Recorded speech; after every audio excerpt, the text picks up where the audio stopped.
Today's experiment is a Mexican reimagining of Batman as a lady wrestler. Wait, not a reimagining, I meant ripoff. Steel yourselves for the bikini-cowled goofiness of the Batwoman.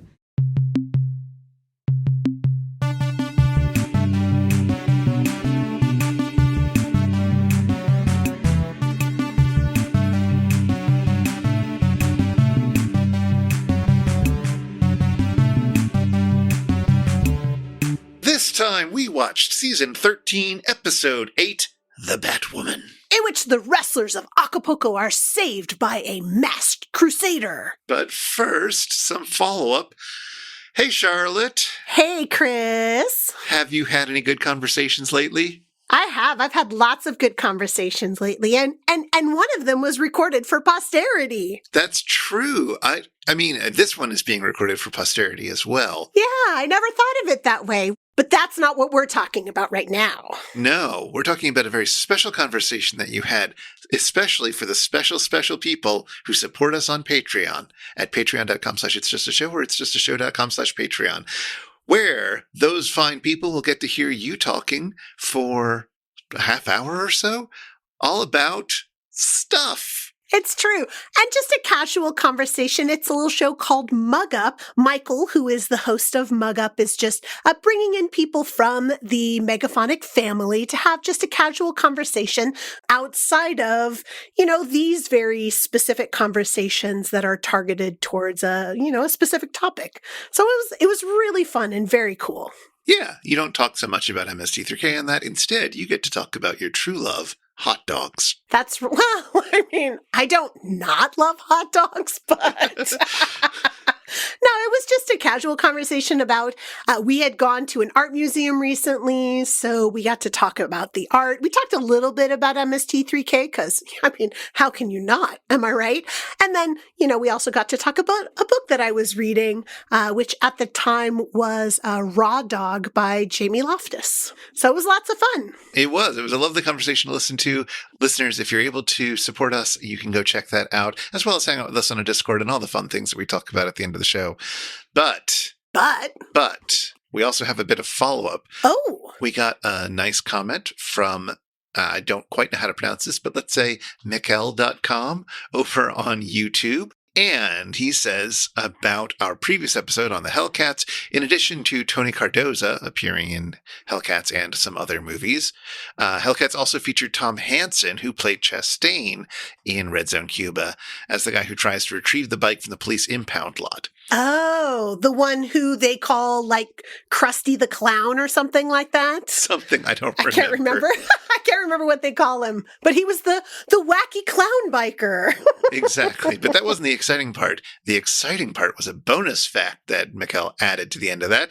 The actor playing Snake, you remember Snake the biker, was Sonny West, who was the bodyguard of Elvis Presley for over 15 years. You're kidding! He must have, obviously, like Elvis was doing his comeback special at the same time, right? Wasn't it like around 1969 that this movie came out? So he's just taking a break from Elvis's comeback to come and be in Hellcats? Something like that, yeah. What a diverse man. He was in a few movies around that time.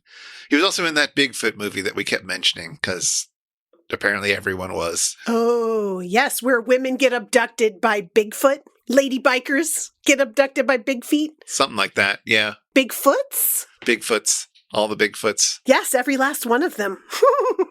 Which, it looks like that movie is basically Ega, but Bigfoot. Oh. Except there's multiple of them. But they're all boys. Oh, it's like Mars needs women. Right, but it's Bigfoots need women. On Earth. As it is in heaven. Stop it. All right. Well, enough fun. Let's get on to today's episode, which actually is also very fun. Let's talk about our dear, sweet Batwoman.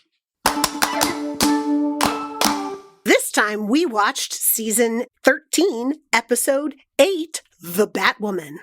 Acapulco is reeling from a recent string of murders. Wrestlers, those men in peak physical condition, have been washing up on the shores, dead with punctured pineal glands. These crimes must be solved. But how? Enter this dynamic pair. Mario's a slightly bumbling policeman working the mean beaches of Acapulco. Batwoman's a wealthy, masked wrestler whose heightened bat senses make her perfect for dispensing justice underwater. They fight crime! Batwoman enters the wrestler's gym looking for clues while Mario sits in his car. But when another wrestler ends up in the morgue, Batwoman begins to put the pieces together. The perpetrator must have very specialized skills in brain surgery. He must be on a yacht that traveled from these other ports with similar murders. And he must be a loner with no friends, only henchmen. That means there's only one possibility: neurosurgeon Dr. Williams of the Reptilicus. But how and why?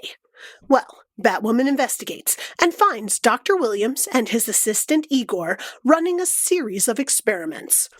Dr. Williams wants to build a legion of primitive fishmen so he can rule the oceans and eventually the world. His fish becomes a fish man with the pineal gland stuff, then grows to human size with a little pressure, radiation, and some bubbles. Batwoman is discovered while uncovering this information, and a fight ensues. Pow! Biff! Lunge! Acid! Yes, Batwoman throws acid on the Doctor to effect her escape. This inspires the Doctor to want a female companion for his fishman Pisces, and to use Batwoman to make her. The Doctor gets revenge for the acid toss, and he prevents Pisces from hunting the Doctor down, demanding a lady friend, and eventually killing him a la Frankenstein, right?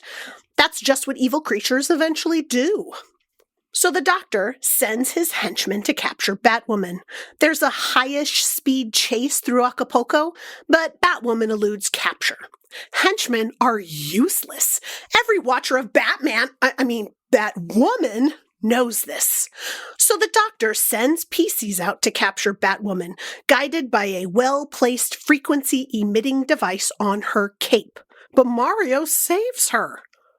The Doctor then figures out if he captures Mario, Batwoman will come to him. He does, she does, but she uses that frequency-emitting device to make Pisces attack the Doctor. The Doctor's hurt, the lab is demolished, Mario and Batwoman plus another cop-type guy barely escape the Reptilicus before it blows up. Has Batwoman ended the terrible reign of Dr. Williams? Will Pisces return to enact vengeance? Will Batwoman conquer her fear of rats? Tune in next time. Same bat time, same Divorce Mom channel. The end. Meanwhile, on the simulator of love, Kinga and Pearl are heading into the time bag for some time tourism to see the Black Plague in action. Max is left in control of Moon 13, which he is not happy about. I mean, it's hard to be a sidekick if no one is telling you what to do. But things quickly get chaotic as Mega Cynthia sits on Max and yells at regular Cynthia to get off her back, Mom! Emily and the bots have gotten their 23andMe DNA results back. The bots turn out not to have DNA, but turns out Emily has 2% bot DNA, even though, as we just learned, bots don't have DNA. It's okay, let's not think about that too much. The bots welcome her into the family with a hearty Botzeltoff. Speaking of family, Emily's experiment this week is a Venn diagram. It's like a Venn diagram, but with more action, because it tells you what any two Vin Diesel movies have in common. At the very least, they probably both have Vin Diesel in them. Mega Cynthia's invention is succinct. The duct tape dispenser. A tape dispenser for duct tape in the shape of a duck. Anyway, after some Batwomaning, the bots are playing mad scientist, and they threaten to combine Emily's body with an animal, just like the mad scientist in the movie did with that fish. Perhaps a hummingbird-human hybrid? A panda-human hybrid? They settle on a red panda-human hybrid, which is an adorable choice. Some more movie, and now it's time for the meeting of the Billionaire Vigilante Club. Why spend money on public services like libraries when you can spend your time beating up petty criminals? Or if that doesn't work, you can always just go to space. The satire. If you watch a bit more of this movie, you might be in the mood to sign up for your own Batwoman franchise. Well, everything you need, certificate, costume, high-tech gadgets, all come in a single manila envelope, thanks to Emily and the Bots. How convenient! Why don't you sign up today? Do it! Anyway, in the end, Emily and the Bots are feeling deflated about how the movie ended with Batwoman being scared of a mouse. Crow, however, seems more upset that she didn't eat the mouse like a real bat would. So Emily and Tom suggest that Crow check out some podcasts and read some Jane Fonda for a little Feminism 101. And King and Pearl get back from their trip to find Moon 13 in flames, with Max desperate for someone, anyone, to tell him to push the button. Push the button, Max. What do you think, sirs? Chris, I would so sign up for a Batwoman franchise. That was amazing. Well, you can now. I know. Well, can I actually? Well, you've met Emily. You should have asked her. I know. I can't believe I didn't ask. Stupid. I totally should have. I mean, that was the best costume. I mean, for anybody who hasn't seen this episode, the Batwoman costume just comes on a really big piece of paper, and you just cut it out and then put it together with a little bit of tape, and you have a Batwoman mask, and you have a cape, and you have a utility belt, and you have a compact, and oh my gosh, I love Mega Cynthia in the Batwoman costume. Oh, it was so delightful. It was. Oh, man. Okay, so we did just talk about this recently because we saw it as part of MST3 Con, and you seem to have enjoyed watching it in a big theater with everybody in that occasion. Did it hold up when you rewatched it a few weeks later at home? Oh, it definitely did. This was a super fun episode. The movie's fun, the riffs are fun, so I enjoyed all the singing even more this time. So, oh, it was just so good. It is absolutely a delight. I very much enjoy this episode. Again, this is a movie that I watched on its own for this podcast years before they actually did it, and I enjoyed the movie then. So what's not to like about it? It's like you were in the writer's room, Chris. Like you were among the people who were screening movies saying, I think the Batwoman should be on our short list. And yet I did not have to write any riffs, so that was nice. I don't know. I think you could have written some good ones. This was a fun episode. It was a fun episode. It makes the best possible argument for how this is a bad movie. It finds every potential flaw in this movie. The extensive underwater scenes, the boring chase sequence, a few of the other choices the movie makes. And it really hammers home how unappealing those things are, or how nonsensical they are, how they don't fit in with the idea of a Batwoman, how good she is underwater.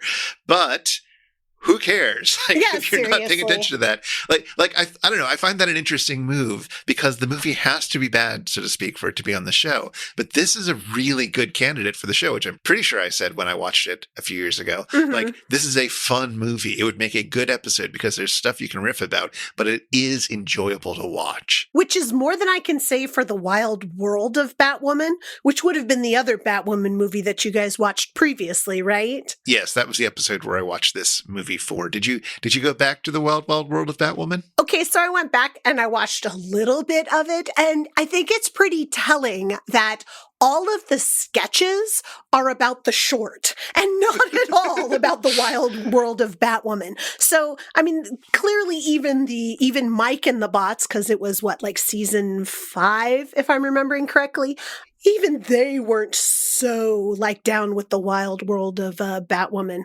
Although, I mean, the outfit was wild. I have to give it that. That's definitely the case. And it does have a, mad scientist with a creepy assistant. Yeah. So, it's ticking some of those Batwoman boxes. But it wasn't in color. It makes I can't believe how much it matters, but it really does make such a difference for a movie to be in color. Yeah. I mean, so The Wild World of Batwoman is from 1966, and The Batwoman is from 67, 68. I mean, it's amazing to me that those are only a couple of years apart because, oh my gosh, The Batwoman takes place in Acapulco. There's lots of outdoor scenes, and you have scenes of these, I guess they're supposed to be luxurious hotel rooms, and these beautiful beach scenes that are clearly at some sort of a resort. I mean, it feels like The Batwoman had a budget. The Wild World of Batwoman does not feel like it has a budget, and it feels like they blew it on Batwoman's outfit.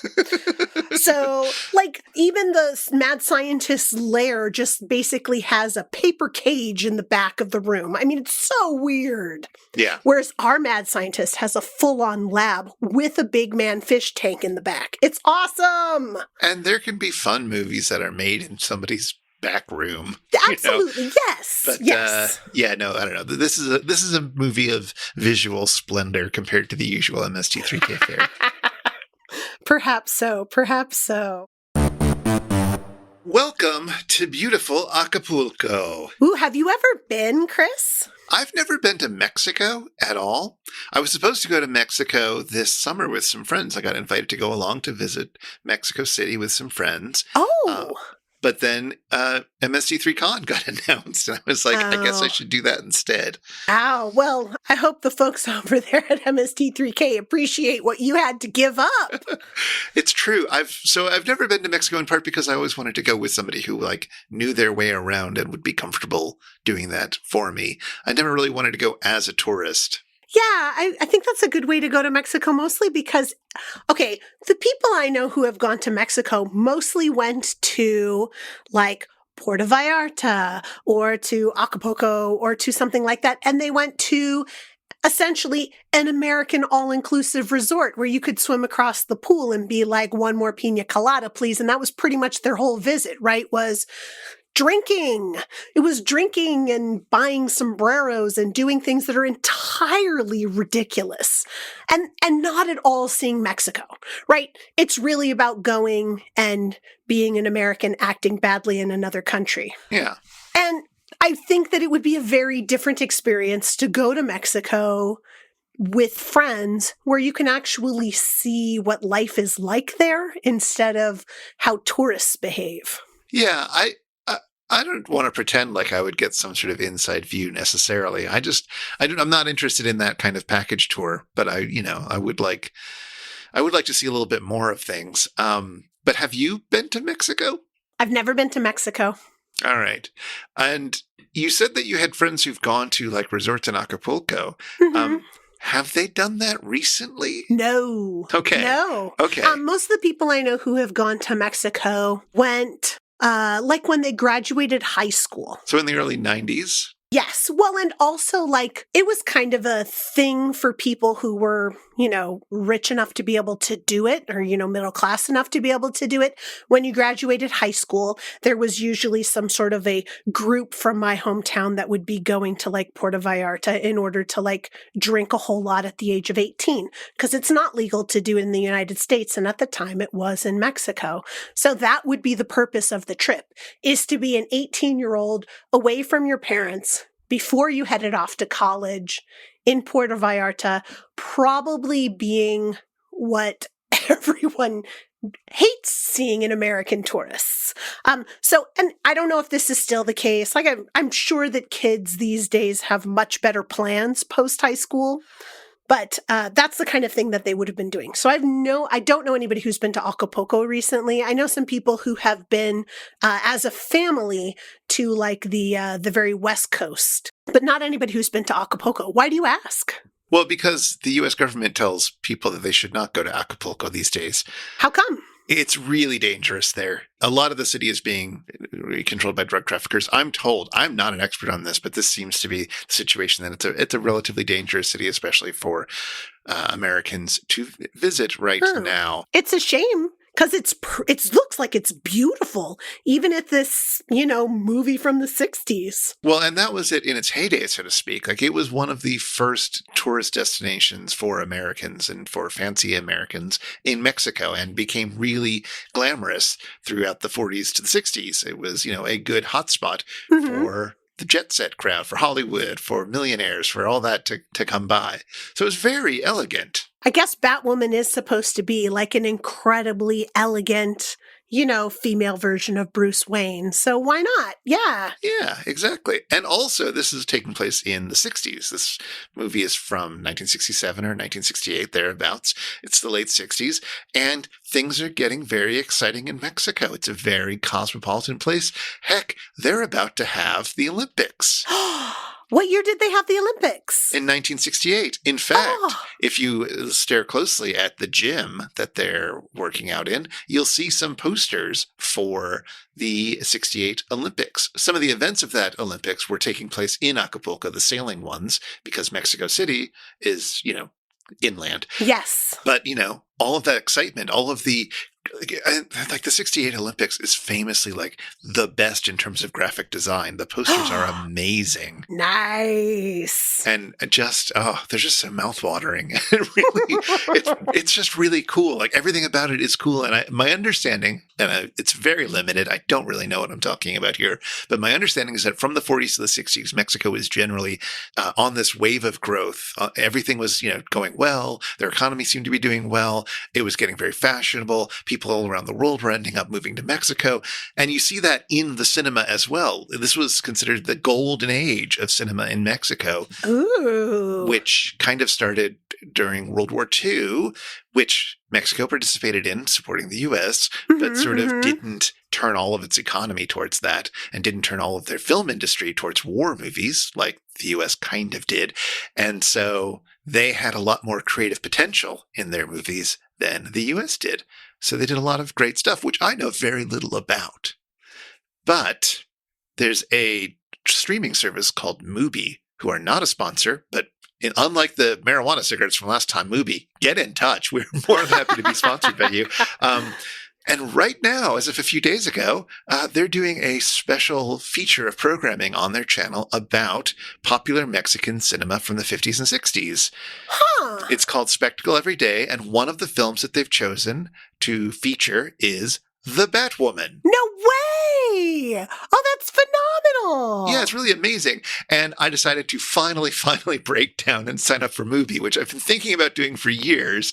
But, it's one more streaming service. Well, they got me with this one. They got me with a work reason. Nice! And I went in and I they've got 5 movies as part of the Spectacle Every Day thing. It's tied in with a film festival happening in Italy as well. Oh. There's a book of essays and all sorts of good stuff connected to it. Nice. But the 5 movies that they've done, I've now watched 4 of them, it turns out. There's The Batwoman, which I've already seen, which is the last one of those. It's the only one that's in color. Okay. The other ones I watched, let's see, there was The Skeleton of Mrs. Morales. Oh my gosh. Which was about a taxidermist who is played as the nicest man in the world and, friend to all the kids in the neighborhood, who gets hectored by his frustrated wife, who is fueled by religious purity and who is disgusted by him and his work and the fact that he would like to, have sex with her and things like that. Oh, yeah. Eventually, she goes too far in attempting to control him. And so he says, even the nicest mouse, if you back it into a corner, it will lash out at you. Yeah. So he kills her, disposes of her body using his taxidermical knowledge, etc. It's a really interesting movie, which I'm not saying like the gender politics in it are great or anything, or the way it sort of depicts disability.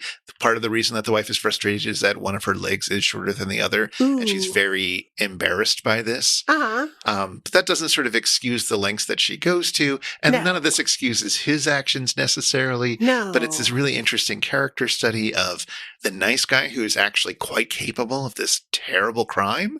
Well, wouldn't it be arguing that all of us are quite capable of that kind of terrible crime if backed into the right corner? Yeah, exactly.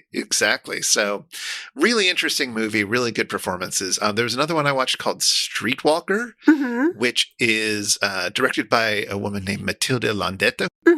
As you might be able to guess from the title, Streetwalker is about 2 sisters who in their youth, they had a falling out over their man. The one who got the man was then abandoned by him, and she ended up having her life ruined by this and ends up working as a sex worker on the street. The other one responded to this betrayal and renounced love and married her boss, a rich banker. Wow. And I'm sure she's very happy in all of her choices too, right? Well, she has been so far, and she's very smug about it when they encounter each other accidentally one day. But now the pimp, basically, of the poor one, who's also like her romantic partner, is trying to seduce the rich sister, not realizing they're sisters, is trying to seduce the rich one as a mark, is trying to get all her money. Oh, ew. Okay. Then the two of them kind of fall in love with each other, but they're both also using each other. Like, it's really interesting. It's not a very, like, sympathetic portrayal of sex workers. Yes, because there's so many of those out there. Exactly. And in no way does this push back on the narrative that it keeps underlining that sex workers are fallen, as, you know, are unlovable, are unwelcome in polite society and all of that.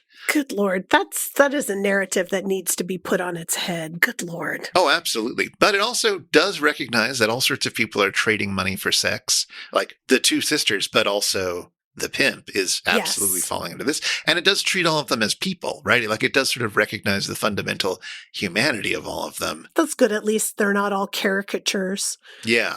Does the husband, the banker husband, end up getting caught in this little foursome, or is it just the two sisters and the pimp?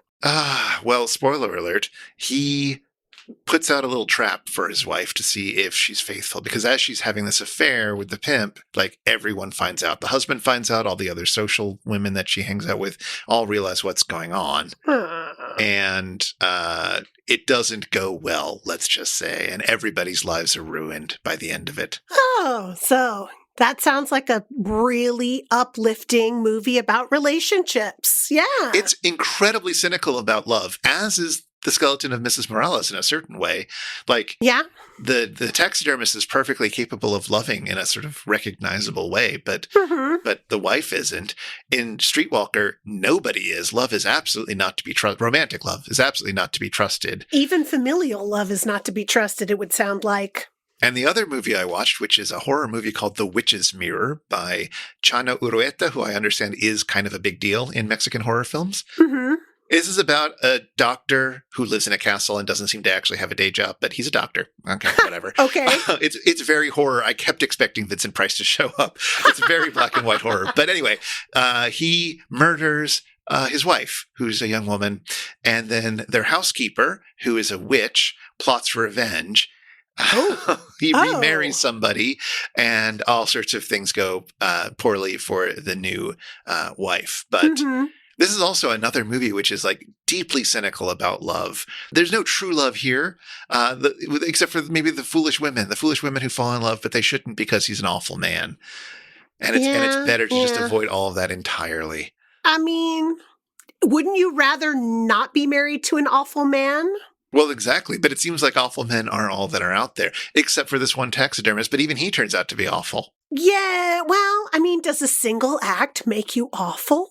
I mean, if it's killing somebody and I know killing somebody's really, really big, but like, being awful seems like a series of decisions made in the same direction morally. And, you know, maybe killing is the straw that breaks the camel's back, the push that puts you over, because it's such a big thing. But, you know, seems like being bad is more than just, like, stealing one person's lunch money. You pretty much got to bully the whole school. I don't know. And I have to say that movie, The Skeleton of Mrs. Morales, was my favorite of the ones I watched because it is trying so hard to create an interesting dynamic like that, right? Like, it's trying to make as sympathetic a character as possible so that when they do something monstrous, you really have to think about, like, is he that bad? No, he is, right? Like, he's pretty bad. But is she bad? Like, is it fair that she's bad? But he seems so nice. Yeah, why did he do that? He's so good, but he's not.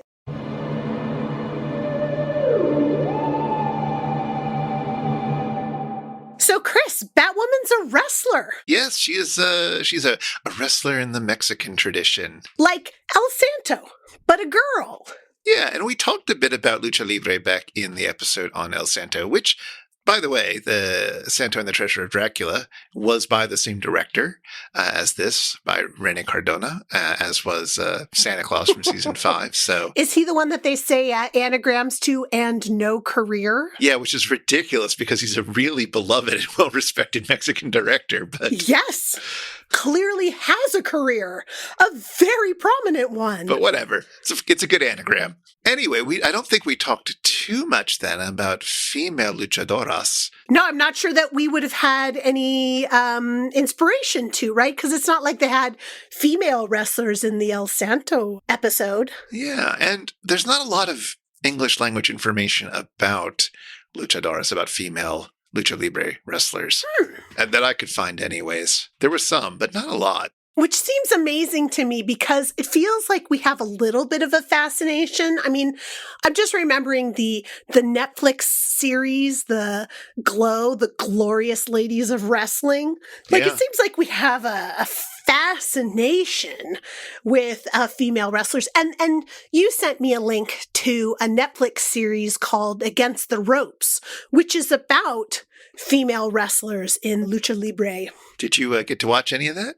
I did. I watched a few of the episodes. I mean, it's very soap opera-y, like and that seems so out of place, right? For the Lucha Libre. It's a youngish woman, probably in her late 20s, maybe early 30s. She's just gotten out of prison. And while she's been in prison, her boyfriend and her child's like 8th grade, middle school type age, have started living elsewhere with his new girlfriend, and she happens to be a luchadoras. So when this woman gets out of jail and tries to go find her daughter, she finds that her daughter has a quote-unquote new mom figure. And this new mom figure is the female wrestler. So she, of course, like challenges her very publicly during one of these wrestling matches in the first episode and loses terribly. But the person who organizes the wrestling inside of the neighborhood is like, we want you to come back. You were really good. The crowd loved you. Oh, there you go. So the rest of the series is her wrestling in a mask. Right. So her daughter doesn't know that it's her, and trying to win back the affection of her daughter, both masked and unmasked. And I believe the first season, I didn't get all the way to the end, but my understanding is it will culminate in a wrestling match with the person who is the fake mom. So, but it's, heartwarming soap opera about a mother trying to, reconnect with her daughter after having gone through a very tough time. And there's wrestling. That sounds really interesting. And I'm glad that the mask is playing such an important role. Just as somebody from outside of all this, I know that masks are really important both to sort of the identity, like the visual cue of Lucha Libre wrestlers, but also I know that like being unmasked is a huge deal. We talked about this a bit with El Santo in that episode. Oh yeah, didn't he like never reveal his real identity? Like he never did public appearances without the mask? Until right before he passed. He revealed it on a talk show. And that scene in The Batwoman when the baddies have her strapped to the table and like the big thing is they're going to reveal her identity. And only 2 people in the whole world know what it really is. Yes, even though, boy, she does seem to take off her mask in public a lot. Seriously, she seems to already have it off when she's going into the locker room from the workout with all the people already inside of the other room. Yeah. I don't know. And there was also like this really weird scene. I know, not to pick on the movie because it's not like the movie is really all about continuity, but like one of the times where they're looking at her through their binoculars, they're like, oh, there's the Batwoman. Send PCs out to go get her. She doesn't have her mask on. How the heck do they know that that's the Batwoman? She's in the same boat. She's in the same boat. It's got to be her. It's the same hair. She's got a really distinct haircut. And she does not have a haircut when she has her mask on. Her mask is a whole head affair, which seems like it's in line with at least the female wrestlers that are inside of this Against the Rope. Because they have, kind of the 2 main characters both wear a mask that is the whole head. The fake mom, oh my gosh, I'm going to forget. Her name is like Dolce Carmelito or something like that. She's got like big pink ponytails coming off of her mask. Like she looks like an anime character. I mean, it's so fabulous. So, continuity errors with the film aside, it seems like women were a little bit late to the party, so to speak, or were not invited to the party of Lucha Libre in Mexico. The earliest ones, as far as I can tell, didn't get started until the 50s. Oh. With the arrival of a wrestler who went by the name of La Dama Enmascarada, the masked lady. Mm-hmm. And then almost immediately, it seems, got banned in Mexico City for being, too woman or something. Wow. For transgressive femininity, as one scholar described it. Well, women aren't supposed to fight, right? Aren't they supposed to be, submissive and meek? I mean, yeah, I think that's the argument that they're making here. So it goes. But that was only in Mexico City, at least. It seems like there was still female wrestling happening elsewhere. Oh, that's good. So maybe in Acapulco is what you're saying? Yeah, maybe in Acapulco. And then, even though it was a bit controversial, they started showing up in films. Oh. In 1962, there was a movie called Las Luchadoras contra el médico asesino, which is to say lady wrestlers versus the killer doctor. Oh, the killer doctor? Yeah, I think it's translated into English as Doctor of Doom. Do you know who the director was? No. Was it the man who directed this movie, The Batwoman? Uh-huh. It was René Cardona. Good job. Okay, here's the plot. The mad scientist terrorizes a city by kidnapping young women with his ape-man Gomar and then using them as subjects in sadistic brain transplant experiments. What?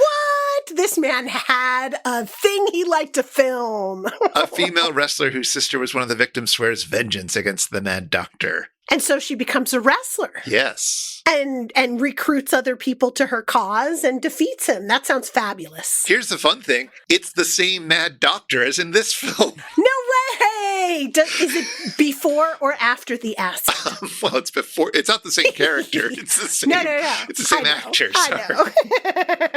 That is fun. That's amazing. And that movie stars La Dama Enmascarada, the first prominent female wrestler. So nice. This all makes sense. Everything's coming together. I should have looked into this a little bit more before we started recording. But thankfully, links are prominent here on imdb.com. Ooh, how long before that had men wrestlers like El Santo been in movies? El Santo was in movies starting in the early 50s. So before there were prominent female wrestlers, men were already in movies and making a big name for themselves. Huh. Well, I mean, in a lot of ways that makes sense, but kind of unfortunate. Yeah. Anyway, it seems like these female luchadora movies did help soften public opinion, but it wasn't until, why don't you guess when female wrestlers were allowed to wrestle again in Mexico City?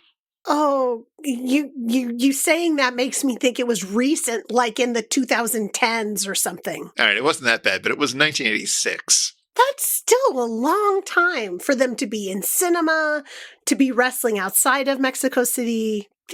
But at least it's not as bad as I thought it was. Yay? Yay. Yay.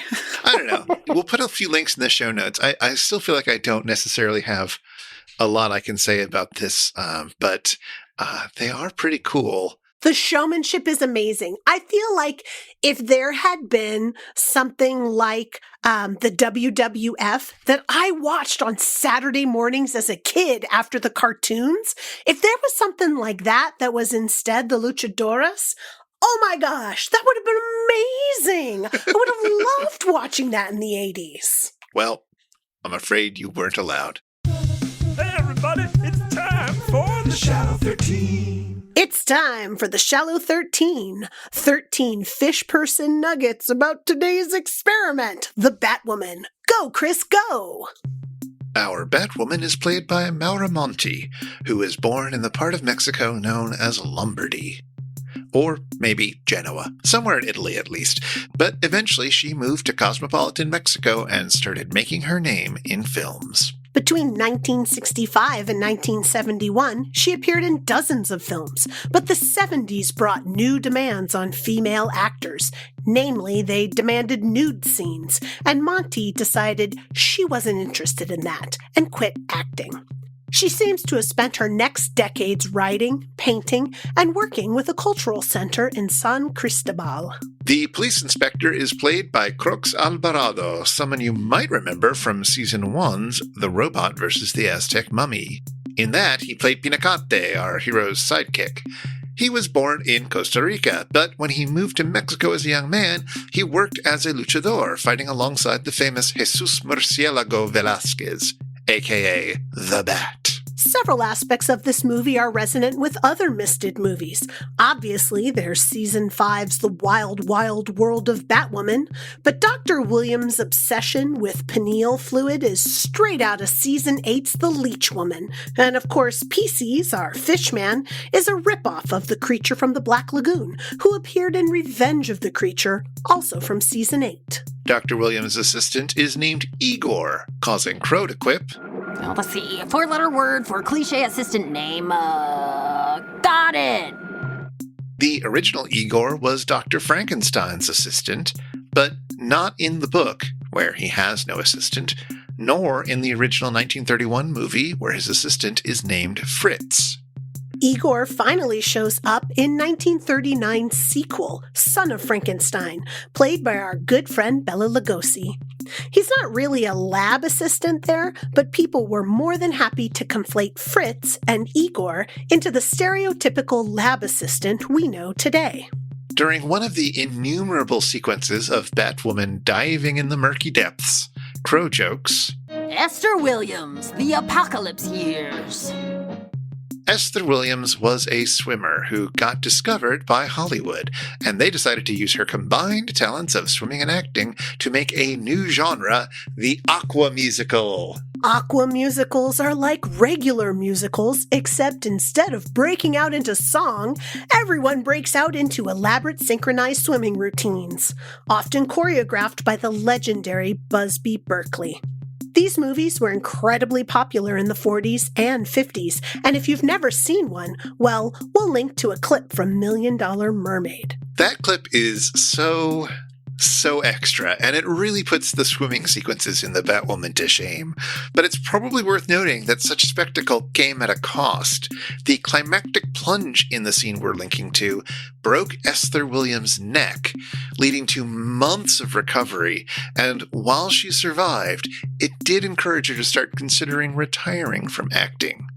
Needless to say, don't try that stunt at home.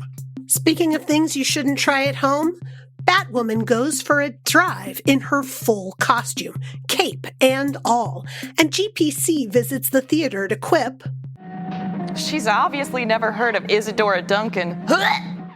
Isadora Duncan was a dancer and choreographer at the turn of the 20th century, but her work, influential though it was, has been overshadowed by her dramatic death. Duncan went for a drive in an open-topped car, much like the one that Batwoman is driving, and the long, flowing silk scarf that she wore got caught in the wheel well, yanking her out of the car and breaking her neck. She did not survive the incident. Batwoman asks Mario to fix her a drink, and Emily says, Be a doll and make me a creatine and Everclear, okay? Creatine is a naturally occurring compound in vertebrates that some people take as a supplement to make it a little easier to work out a little harder. Everclear is a brand of liquor with a high alcohol content. Mixed together as a cocktail, they probably won't kill you, but it's not really recommended. And finally, the fish man is named Pisces, not feces. Pisces is just the Spanish word for Pisces, you know, the zodiac sign, the fish. Well, if Pisces is a Pisces, that means the movie takes place in, like, March, because he's born in the movie, right? But with Acapulco's year-round tropical temperatures, who knows? And that's time. Chris, there are a lot of changes that have come to Mystery Science Theater 3000 because we now have more female writers in the room and because we have a female host instead of a male host. This is, not going to jar anybody's sense of reality to say something like that. But there's some riffs that happened in this movie that I don't think would have happened if it was Joel or Jonah who were in front with the bots, and that happened because it was a woman who's able to say them. Even in the Side Hackers movie, they make the Kotex riff, but immediately Crow says Kotex, and he's like, I'm a bot. I can't say that. And so there's almost a little bit of I can say these things, but I can't say these things. I imagine there were jokes that came up inside of the writer room that they were like, yeah, I don't know if Joel can say that one. Maybe we'll go with this other joke instead. Well, that's certainly possible. And also, I feel like the jokes hit differently when they're being said by Emily or by Crow being, voiced by a female actor. Yeah, and maybe this is a lot of how we perceive it now, because I think we are a little bit further along in that conversation of, wanting to have representation on screen and wanting to have authentic voices, and not to have somebody speaking for another group necessarily. So, maybe they would have avoided some of these riffs had it been Jonah's movie instead of Emily's movie. Certainly the joke about the whale tampon feels a little awkward coming from Jonah. Yeah, and it wasn't either of the bots who said that, right? Which, yes, I know that we have female puppeteers, but they're still just bots, right? So it's Emily who's like, yes, here's, not only do we get a whale tampon riff, talking about the white oxygen tank with the motor on it so that she can scuba a little bit farther underwater. Anyway, you get also a riff about like girl bossing, right? Like this is her side hustle, doing whale tampons, right? Yeah. So it doesn't feel like that's a riff that could have comfortably come out of the mouth of Jonah, for example. And I really don't see Joel saying it. Like it just seems out of character for him. Sure. So, and it's not like tampons are something that men don't have experience with in some form, right? Like, I don't know, when you don't live with women anymore, so I'm certain that you don't have to have menstrual products inside of your house at all. But wouldn't menstrual products and talking about menstruation have been a part of whatever, puberty videos or sex ed you had to watch inside of like elementary and middle school? Do you remember? Oh, yeah, of course. Absolutely. That, and also my mother was a nurse. And so she was pretty okay and open and frank about talking about these things. I had to occasionally, as a younger person, go and buy products for her, which felt awkward, but also like it was hard to articulate what felt awkward about it. As a woman, I have to buy menstrual products all the time, and I feel awkward about buying them. I don't buy them when I go to the store with my partner, and that's ridiculous. He knows I menstruate. This is not a secret. Yeah. Anyone with a uterus who has not had to have some sort of a medical hysterectomy and has not gone through menopause menstruates. It is part of the natural hormonal cycle. So it's not like it's a secret. Yeah. It is a very common thing for over half of the population. And yet, I, not a person uncomfortable with my femininity or my femaleness, feel weird buying tampons. So it strikes me as amazing, right? To have a tampon joke happening inside of a show like this, and to not have it be like a titter moment, like I'm a bot. Can I say Kotex? Right. It's just a very different thing. So I just kind of wanted to shout that out. Another riff that came up that I don't think would have happened in the 90s, but I don't think it's necessarily just a woman thing, was they have a very small metal thing on screen, and Emily, I think, says, IUDs have come a long way. Do you know what an IUD is? I do. And I'm also going to burst your bubbles because there were IUD jokes in the early days of the show as well. Are you serious? Yeah. There's one in Master Ninja 1. I'm just looking up online real quickly. There's one in Robot versus the Aztec Mummy in season 1.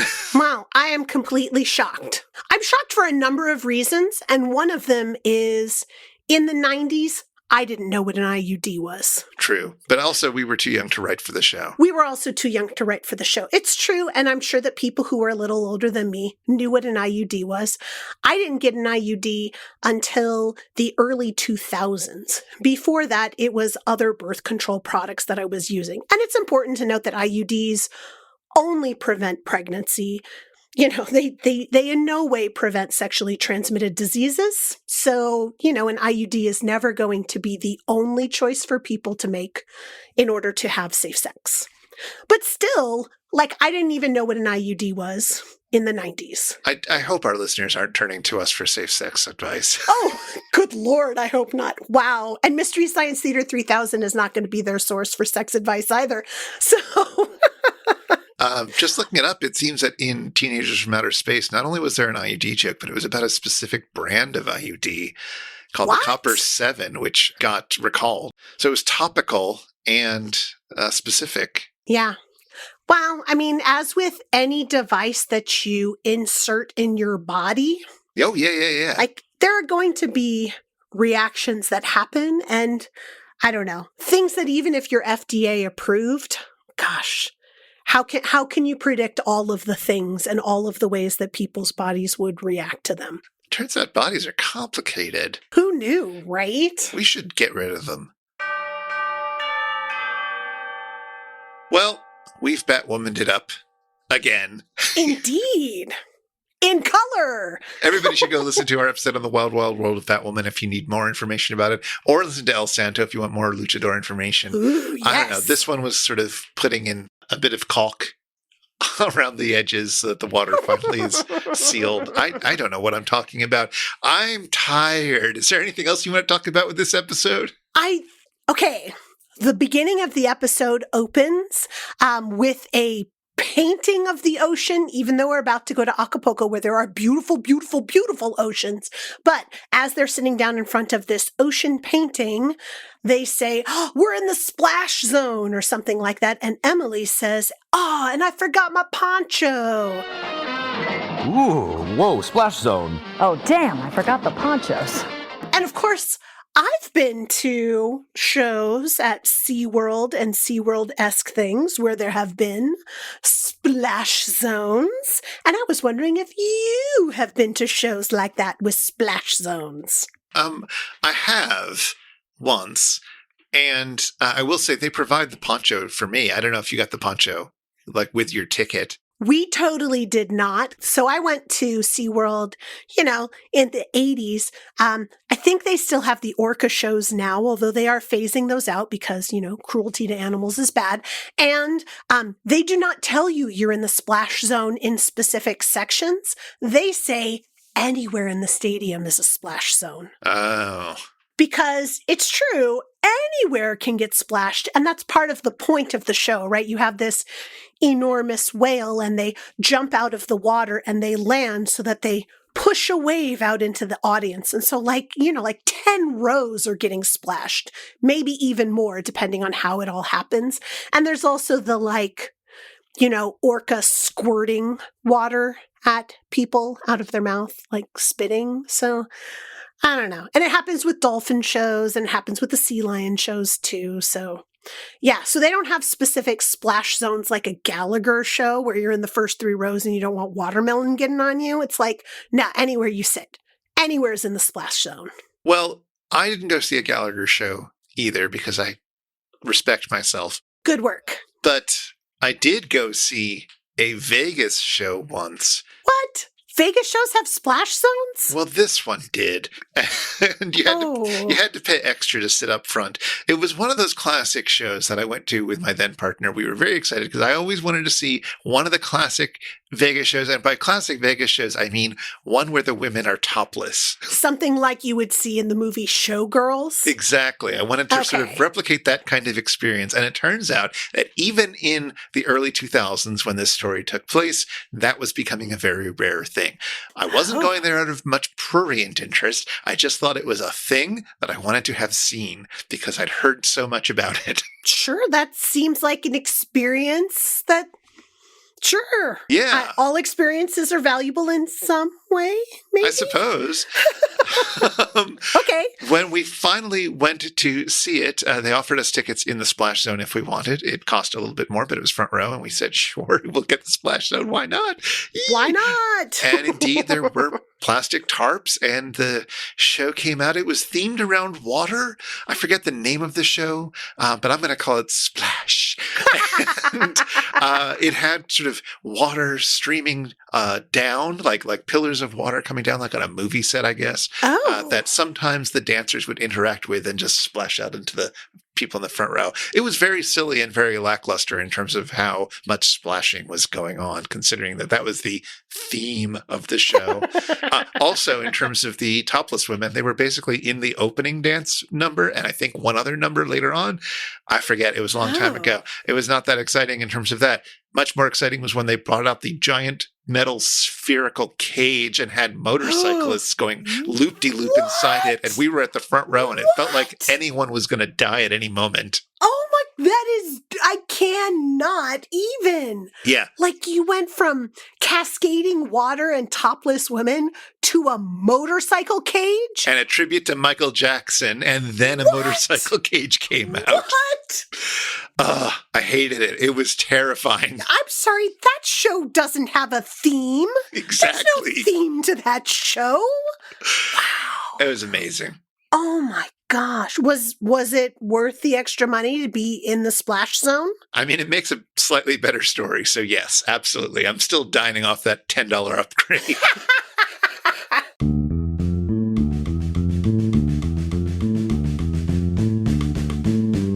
If you've been affected by the issues on this show, if you have a pineal gland that's just gushing with fluid, or if you'd like to ask us anything, get in touch with us. Our website is itsjustashow.com and Twitter is still dead. So email us at info@itsjustashow.com so we can hear from you, because we like that. The show that you're listening to is made possible by listeners just like you, and like our randomly selected supporter, Luke. Thank you, Luke. For as little as $1 an episode, you can be like Luke, and you can help us research and record this show, and you can join us on a friendly Discord, and you can listen to all our superfan bonus bits. Oh, it's a time. Find out more at itsjustashow.com/Patreon or patreon.com/itsjustashow. And also, if you want to follow up on anything that was mentioned today, you'll find links in our show notes at itsjustashow.com/episode/138. We've had our biker journey this summer. We had our MST3 con journey this summer. And we visited beautiful Acapulco. Yes. So what's next on our agenda for the incoming fall season? Yep, summer's over, and you know what that means? It's Labor Day. And that means we have to celebrate the original Dodeca laborer, Hercules. But we've done all the Hercules movies, so we have to celebrate knockoff Hercules by doing a Machiste movie, and we're going to be looking at Season 6, Episode 5, Colossus and the Headhunters. Ooh, it's Colossus, but that doesn't mean we have, like, the colossal beast, right? Like, I don't have to watch that sort of thing again? Well, we'll find out next time, but until then... It's important to floss the ocean every day. Y tu Batwoman también. Take it away, Theme Squad.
Certainly the joke about the whale tampon.